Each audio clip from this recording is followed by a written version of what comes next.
Before we get into today's video, I would like to give a shout out to two of our newest subscribers, Clarence Gregory and Rolfus Trolley.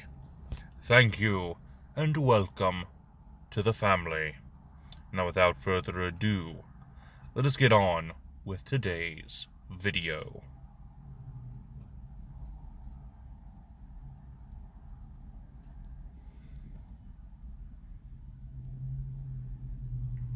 Greetings, my dear viewers. It is I, Jurihon, and welcome back to Dungeons & Dragons Character Conversion. And the last video that we did covering King Bradley had a like goal of 6 likes. I'm starting to think that was too small of a like goal. Because with over 200 views, we have 9 likes. Which technically hits the like goal, but honestly, I thought we were going to over-exaggerate the like goal.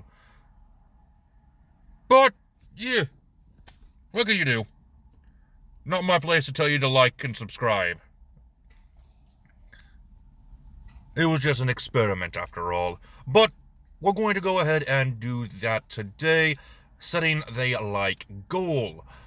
If you want to see the next homunculus build, be sure to like today's video. Our like goal is once again 6. But why 6? I didn't exactly explain why I wanted to go with 6 likes in that last video. And that is because 6 in the Bible represents man's number. Well, technically, the 3 6s, 666, is man's number. It is because in the book of Genesis, God was able to create everything in 7 days. Well, technically 6 days, and he rested on the 7th. So, yeah, he created everything in 7 days. And that is why the number 6 is representative of man's number, because we are incomplete without God, at least according to the Bible.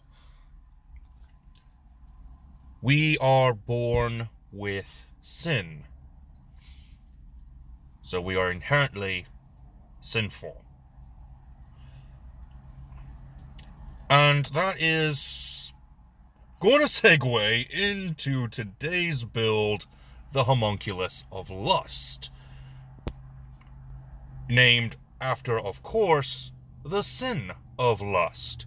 Now, a fun fact, there is another term for lust: lechery. That sounds a lot more devastating. But lust is actually a very powerful sin, but not exactly a good homunculus. In fact, Lust, the homunculus, doesn't accurately represent the sin of lust at all. If anything, other than the fact that she is in fact evil and will use her body for the satisfactory of missions, she herself is not driven by lust. In fact, I think that she follows chastity more than anything, because not once have we heard of lust's accomplishments, at least in the physical sense, because while she has attracted many important characters, she's never gotten physical. If anything, she doesn't have a sexual preference, which is very odd. So, while I could go into a character build based off of the sin of lust, we're not, because well, the character Lust still technically invokes lust in others. So how does that translate into Dungeons and Dragons? Let's go ahead and find out. As always, we use the point buy system for our stats. Strength is going to be a 13, dexterity is going to be a 14, and of course charisma is going to be our highest stat at a 15. This is because while Lust doesn't physically get what she wants, she does in fact use her body to invoke lust in others, as lust is the sin that is desire of the flesh. And she will use her looks and her voice to have people do what she wants. And that's a couple of different skills in charisma. So it honestly does make sense to have a high charisma score, even if she doesn't outright use her charisma physically, just vocally. Constitution, intelligence, and wisdom will all be a 10, as they are indeed there. They're not necessary for the build. Of course, like last time, we are using Reborn for the race, and that is because a homunculus is a constructed human. It's not really a human, it's just a human body artificially created, which is what the Reborn are as well. They are human life, but artificially made. This will give us a +1 to our strength and a +2 to our charisma. We'll get Ancestral Legacy, which will go ahead and grab the skills Arcana and Survival. We have Deathless Nature, Knowledge from a Past Life, and 2 languages. Again, common and undercommon sort of make the most sense for the homunculi. Once again, going off of the Dragonlance book that is set to be coming out either today or tomorrow, as of this video, our backgrounds that don't already come with a feat have the ability to grab a feat, so long as that feat does not give an ability score improvement. Now, I believe Nerd Immersion's video on this subject stated that it can only be one of 2 feats, one of them, of course, being tough, but I still think it is a good idea to branch out to other feats. And for Lust's character, the background of Charlatan makes the most sense for the background, giving you skills in Deception and Sleight of Hand, and tool proficiencies in the Disguise Kit and Forgery Kit. But for your feats, I think it would be very similar to the Astral Drifter background that we find in the Spelljammer books, where we get the Magic Initiate feat, but only get access to cleric spells. For Lust, I would say that getting Druid spells would be good, because the spells that I want to go for are the first level spell of Charm Person, for obvious reasons, but also grab the cantrips Primal Savagery and Thorn Whip. This is because of Lust's ability to extend or artificially grow her appendages to absurd lengths and use them as weapons, which is crazy, but amazing and perfect for this build. Primal Savagery, of course, being just extended claws, which of course deal acid damage, but that's really not the point. It is flavor for the lore. And of course, Thorn Whip exemplifies this even more, as she has at times extended one of her fingernails out to grapple and bring her target closer to her, which honestly makes sense. For our starting class, I wanted to go with Fighter, so we can get that regeneration property that Second Wind is able to provide, but also grab some decent hit points to start things off. We get proficiencies in all armor and shields, simple weapons, martial weapons, strength and constitution saving throws, the skills athletics and acrobatics, and a fighting style. We're going to go with unarmed fighting because that gives us access to a stronger punch or slap, which the homunculi are known to be able to do since they are technically artificially created humans. They are made to be stronger. And we're going to go ahead and quickly multi-class into Rogue. That way we get another skill, Persuasion, which Lust is really good at doing, so we need that expertise in Deception and Persuasion.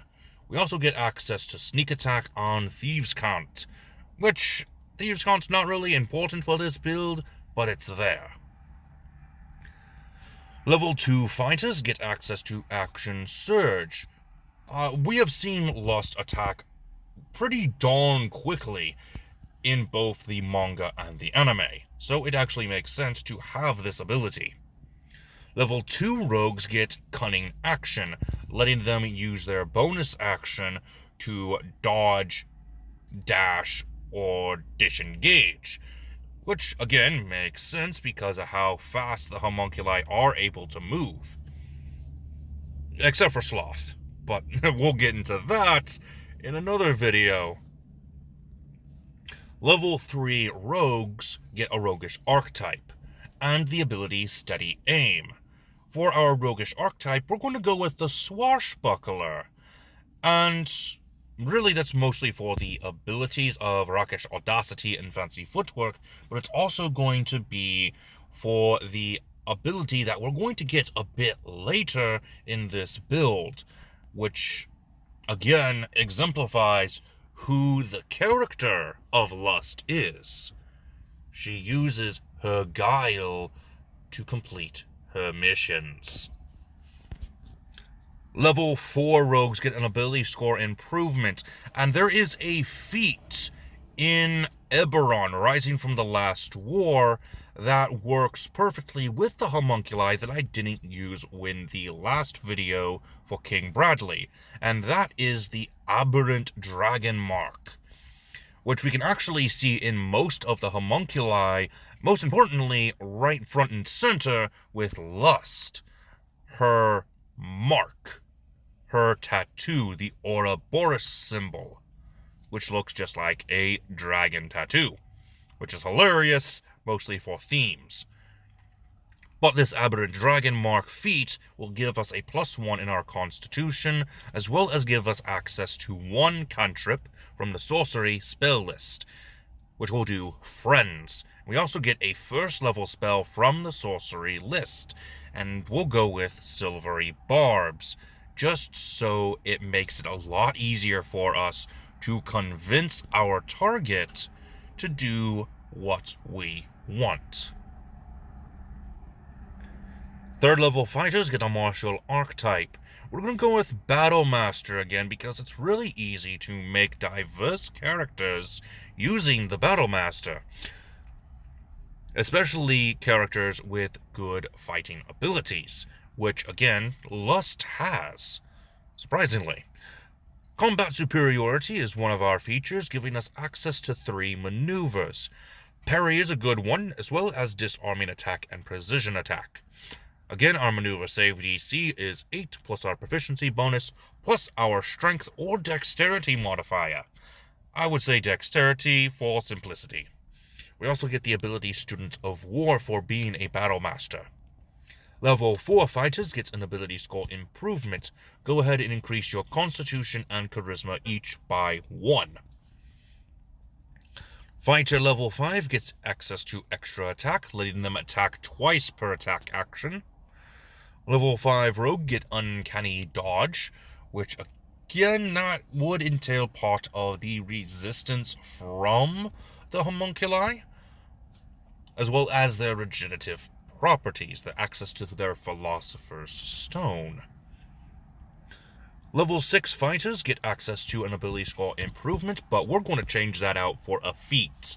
We're going to go with the Piercer feat, and that is because with our Thorn Whip, it does piercing damage, and Piercer is able to increase the damage output of any piercing attack, so long as we get a critical hit on that piercing attack. Doesn't matter if it's a spell or a weapon, which I think is very interesting and very useful for the purposes of this build. Of course, it's not entirely necessary, but I thought it was just neat. Level 6 rogues get access to expertise. Go ahead and grab athletics and acrobatics for this set of expertise. Level 7 rogues get access to evasion. So yeah, pretty cool stuff, especially if you're trying to survive multiple blasts from a fire alchemist, which didn't really work since she burned up, unfortunately. Level 8 rogues get an ability score improvement, but we're going to switch that out with a feat, Mage Slayer. Much like with King Bradley's reasoning, Lust and all the other homunculi have gone after alchemists. They fight and kill alchemists on the regular. So yeah, it makes sense to have this feat. Level 7 fighters get the abilities Know Your Enemy and 2 new maneuvers. We're going to go with Trip Attack and Grappling Strike, which again makes sense because, her fingernails extend, pin somebody against a wall, pull them closer to her. It just makes sense. Level 8 fighters get an ability score improvement. Go ahead and increase your charisma by 2. Rogues at level 9, thanks to the swashbuckler archetype, get the ability Panache. And this is why I wanted to go with swashbuckler, because holy cow, this is just too funny. And Lust has actually shown in both the manga and the anime to have this sort of ability, which is crazy, but it works. Level 10 rogues get access to an ability score improvement. Go ahead and increase your dexterity by 2. Level 11 rogues get reliable talent, and level 12 rogues get an ability score improvement, but we're going to change that out for a feat, and we're going to grab the feat Athlete, which increases our dexterity by 1 point, as well as giving us some interesting abilities that work rather well with Lust and the other homunculi. So, how did you enjoy today's build? Honestly, I rather enjoyed it, even though it wasn't a quote-unquote lusty character. But it was accurate to Lust as a character, if not the sin of Lust, which I could go over at some point in the future, because there is a cleric domain in the book Deep Magic by Kobold Press, known as the Lust Domain, which I find to be hilarious. But once again, it doesn't entirely matter how accurate a character is to what they symbolize. It's just how we, the fans, look into the character as they are. And that's how these builds work. Anyway, I'm rambling. That is all the time I have for you today. If you enjoyed, please let me know what you thought down below. And if you're looking for a very specific character, I do have a playlist of all my character conversions. But if I do not have a character you are looking for, let me know in the comment section below as well. Until next time, this has been Drehan, and I am offline.